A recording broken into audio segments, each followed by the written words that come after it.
What's up, guys? We just got home from Cayuga Lake up in New York for the Hobie Bass Open Series event. Such a phenomenal fishery. Big largemouth caught, big smallmouth caught. You can kind of do whatever you like to do, fish however you like to fish, and have tremendous success up there. So, such a fun event. High numbers. I think 90 inches had you in about 30th place after day one. So, just a lot of big fish there, and just makes for a really fun event. So, I ended up finishing 10th. Ended up with the top 10 at the Hobie event, so nothing to complain about there. Great time, great event. So I just want to jump into the baits that I used.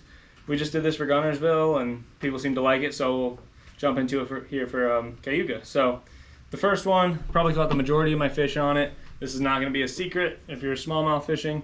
Berkeley flatworm, accent flatworm on a really short drop shot. 1/4 ounce weight, 10 pound Invisex fluorocarbon to a 15 pound Suffix braid. Very simple setup. Keeping that short leader, just kind of dragging it right through the bed, keeping it right at eye level with the fish. Just, they were getting kind of tough to catch, but I think if you just left this in there long enough, they would end up picking it up, trying to move it out of the bed, and you could catch those fish. So this was definitely the top bait for me. Just that short drop shot, throwing it on a KVD lose rod, 7.4 medium, extra fast. This is called the smallmouth special, is what it's labeled as, but it's just the KVD lose rod. Nothing special. Pretty cheap, pretty easy to find. You can get them at Cabela's, Bass Pro, anything like that. And throw it on a Stratic, 2500 Stratic Shimano. A little bit on the higher side for money, but I have not found a spinner rod that's better. I love these reels, or a spinner reel that's better. I love these reels. They're phenomenal. I get them down at Black Hall Outfitters.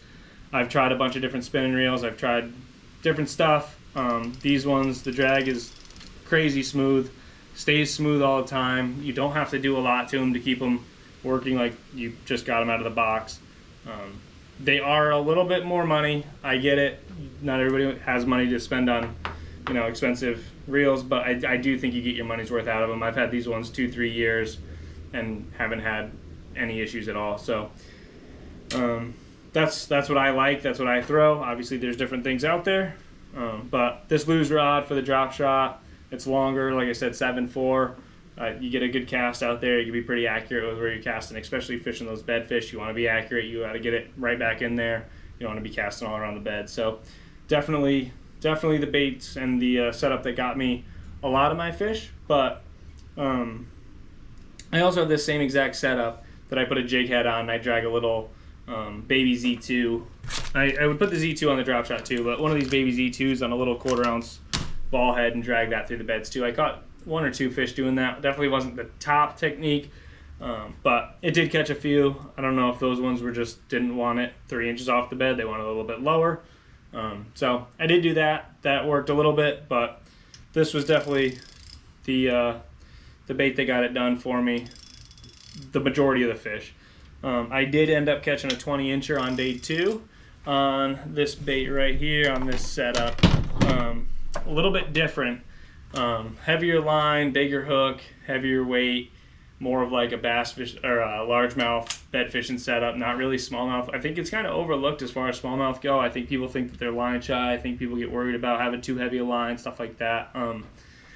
There probably is something to that, but a lot of these smallmouth are aggressive. They just don't want things in their bed. So this, we'll start at the reel, 8-to-1, Daiwa Tatula.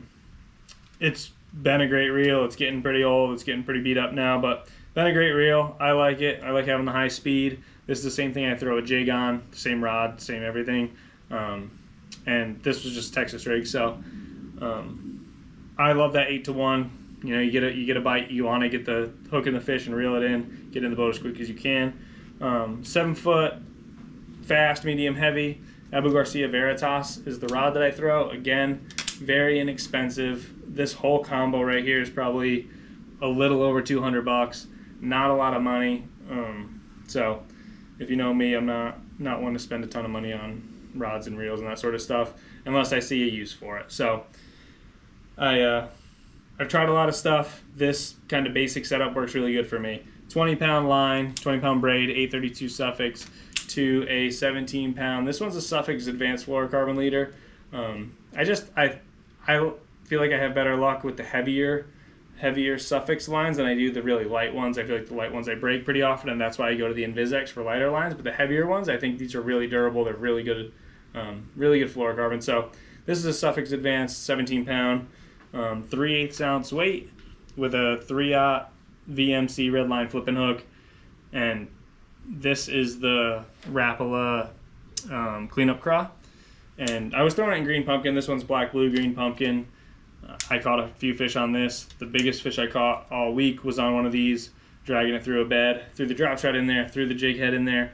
Didn't really care about them. Threw a little bit bigger profile bait in there, and it ate it right away. So just kind of rotating through those three. This put a lot of fish in the boat, and honestly, for me, if I can hook them on a flipping hook over that little nose hook drop shot, I'm going to take that every time. I think your land ratio is a lot better than this. You don't have to fumble around with a net as much. You have a big hook in them. You don't have to worry about them as much as the little hook, but sometimes that little hook with the lighter line does get a bit better. So there's a time and place for both, but these are the baits that got me a top 10 at Cayuga. They just kind of rotating through the three on spawning fish. So that's it, guys. Hopefully you're still enjoying these videos. We'll keep putting them out, and let me know what you guys think. Thanks.